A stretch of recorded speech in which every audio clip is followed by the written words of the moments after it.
Hi everyone. ഇന്ന് നമ്മൾ discuss ചെയ്യാൻ പോകുന്നത് കോസ്റ്റ് അക്കൗണ്ടിങ്ങിനെ കുറിച്ചാണ്. എന്താണ് cost accounting? It is the process of ascertaining the cost of manufacturing A product or rendering A service.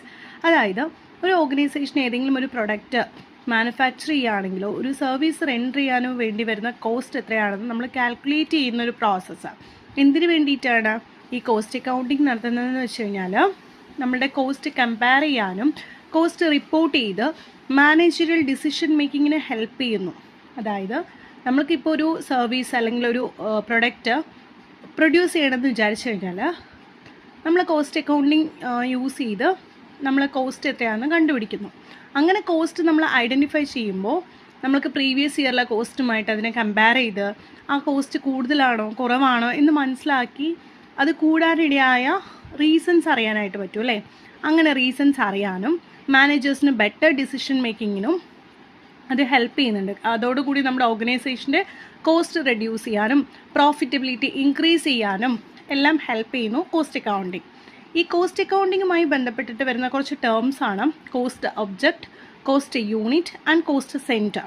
Okay, cost object എന്ന് പറഞ്ഞു കഴിഞ്ഞാൽ anything four which separate cost is decide. അതായത് നമ്മൾ എന്തായിക്കോട്ടെ, ഏത് പ്രൊഡക്റ്റിൻ്റെയോ ഏത് സർവീസിൻ്റെയോ ആണോ കോസ്റ്റ് നമ്മൾ ഐഡൻറ്റിഫൈ ചെയ്യുന്നത് അല്ലെങ്കിൽ മെഷർ ചെയ്യുന്നത്, അതിനെയാണ് കോസ്റ്റ് ഒബ്ജക്റ്റ് എന്ന് പറയുന്നത്. ഇപ്പം നമ്മളൊരു സ്റ്റീൽ ഓർഗനൈസേഷനാണ്, സ്റ്റീലാണ് നമ്മളുടെ പ്രൊഡക്റ്റെങ്കിൽ ആ സ്റ്റീല് പ്രൊഡ്യൂസ് ചെയ്യാൻ വേണ്ടി വരുന്ന കോസ്റ്റിന് നമ്മൾ ഐഡൻറ്റിഫൈ ചെയ്യില്ലേ, ആ steel is the cost object. Okay, then cost unit. Cost unit എന്ന് പറഞ്ഞു കഴിഞ്ഞാൽ A unit or quantity of product or service. നമ്മൾ എത്ര യൂണിറ്റ് നമ്മളത് ഉൽപ്പാദിപ്പിക്കുന്നുണ്ട്. ഒരു ഇപ്പം നമ്മൾ ഷുഗർ ആണെന്നുണ്ടെങ്കിൽ, അതേപോലെ സിമെൻറ്റ് ഇൻഡസ്ട്രീസ് ആണ്, ഷുഗറാണ് നമ്മൾ പ്രൊഡ്യൂസ് ചെയ്യുന്നുണ്ടെങ്കിൽ പെർ ടണ്ണിലാണ് ഷുഗറൊക്കെ നമ്മൾ വാല്യൂ ചെയ്യുക. അപ്പോൾ എത്രത്തോളം നമ്മൾ എന്ത് ചെയ്യുന്നുണ്ട്, അത് ഉൽപ്പാദിപ്പിക്കുന്നുണ്ട് എന്ന് നോക്കാം. അപ്പോൾ നമ്മൾ പെയിൻ്റാണ് പ്രൊഡ്യൂസ് ചെയ്യുന്നതെങ്കിൽ നമ്മൾ ലിറ്ററിലാണ് കാൽക്കുലേറ്റ് ചെയ്യുക. അപ്പോൾ പെയിൻറ്റിൻ്റെ കോസ്റ്റ് യൂണിറ്റ് എന്ന് പറയുന്നത് ലിറ്ററാണ്. അപ്പോൾ kg, ടൺ, അതേപോലെ ലിറ്റർ, ഡസൻ അങ്ങനെയുള്ള ക്വാണ്ടിറ്റീസ് ഉണ്ടല്ലോ. ആ unit or quantity of A product, ഒരു പ്രൊഡക്റ്റിൻ്റെ ക്വാണ്ടിറ്റിയോ അതിൻ്റെ യൂണിറ്റിനെയോ ആണ് നമ്മൾ എന്ത് പറയുന്നത്, കോസ്റ്റ് യൂണിറ്റ് എന്ന് പറയുന്നത്.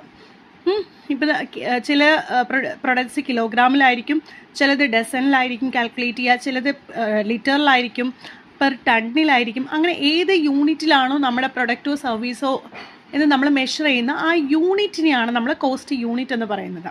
ദെൻ കോസ്റ്റ് സെൻറ്റർ എന്ന് വെച്ച് കഴിഞ്ഞാൽ ഈ കോസ്റ്റ് കാൽക്കുലേറ്റ് ചെയ്യാനായിട്ട് നമ്മുടെ എൻ്റർ ഓർഗനൈസേഷനെ ഡിഫറെൻറ്റ് ഡിപ്പാർട്ട്മെൻറ്റ്സ് ആയിട്ടോ ഡിവിഷൻസ് ആയിട്ടോ